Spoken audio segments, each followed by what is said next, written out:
Hiya. Okay, so today what we're going to work on, we're progressing on to some lower limb exercises, so some nice leg exercises, and today we're working on a balance one. So we are working on balance, yes, however we're going to make it slightly more difficult. We're going to work on some deeper neural processing, I can explain it in a bit, by doing two things. The first thing we can do is destabilize the surface. So instead of standing on a nice stable surface, we have a block, okay, and it's relatively soft, so it's a little bit wobbly. You can use wobble cushions, you can use wobble boards, quite difficult. You can use a normal cushion, so a sofa cushion, whatever you've got really. And the second thing we can do is take away our vision. So instead of obviously having eyes open as we normally would, we'll close our eyes, and it does make things a lot more difficult. So the first thing I'm going to do is get Hat into a nice standing, one leg stand, a nice start position in her one leg stand on the block. And then we're going to see how she copes closing her eyes. We might need to make it slightly easier. We'll just see how we get on, okay? Now, I think it's such an important exercise to do as riders.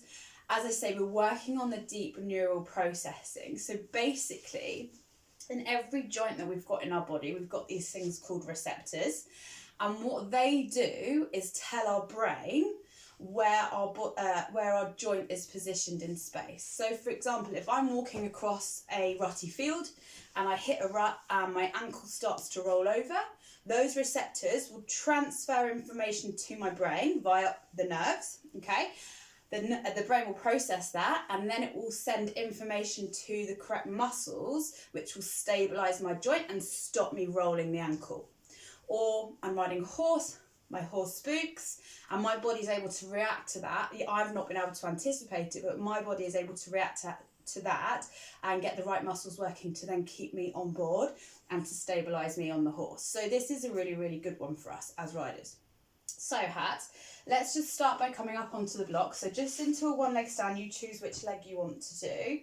Lovely, and I just want you to pop your hands on your hips there. So get that left foot off the floor, and if it is too much, just tell me and we'll just take you off the block, okay? So that's it, good. So what I want you to do is keep that right knee, so the stabilising leg, this right leg, always keep the knee soft, never be tempted to lock it out, really important. Now, you've got your hands onto your hips for me. I want you to lift this left hip to the shoulder. And you can feel this left corset muscles having to work there, yeah? Good. And we're just aiming to keep the pelvis level, okay? We don't want to drop the non-weight bearing side of the pelvis down. It's absolutely fine. Okay, you all right there? Yeah. Good. I tell you what, let's just take you off the block to get you in your start position, and then maybe we'll add that in, okay? Yeah. So let's just pop it to the side for a second. So into a one leg stand again for me. Hands onto the hips. So take your time. Left side of the pelvis up to the shoulder. Good. Hold.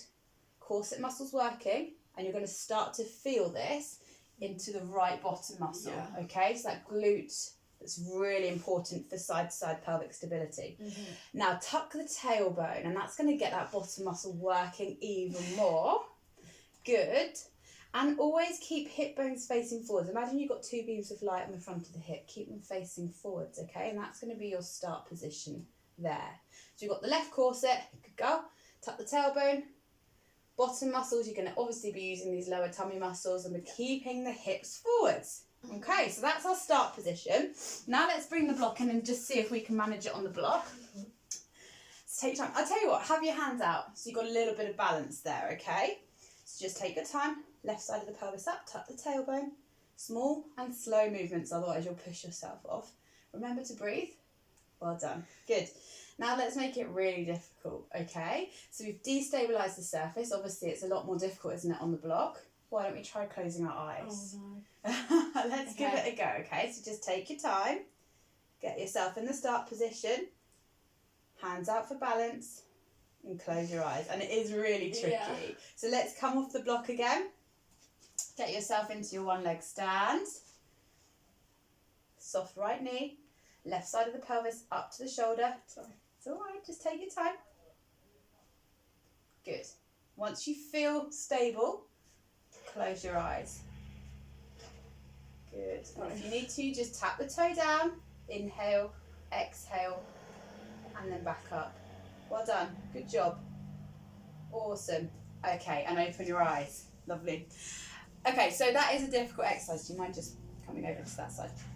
It is a difficult exercise. Break it down. Make sure you first of all make sure you're comfortable in a one leg stand, eyes open and on a nice stable surface. Then you can progress by coming onto the block or the cushion or whatever you decide to use. Make sure you're comfortable like that. If you want to close your eyes, perhaps you then want to come back onto the normal surface, close your eyes, and then you can combine the two. Okay, so destabilising the surface and also closing the eyes. But it is a progression, and it's really, as I say, it works on the balance system and the neural system, but it also does require quite a lot of glute strength. Very, very, very functional for us riders.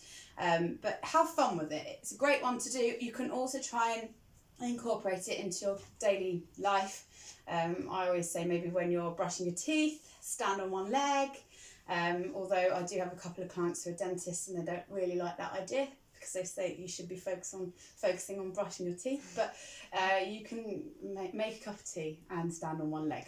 It's a great one to do. As I say, these exercises may not be appropriate for you if you've got any medical conditions.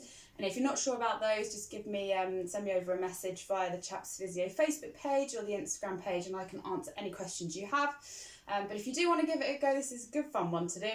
Film yourself, post it on social media, make sure you tag Chaps Physio, so either Facebook or Instagram, and remember to hashtag Team Chaps. And we'll see you tomorrow.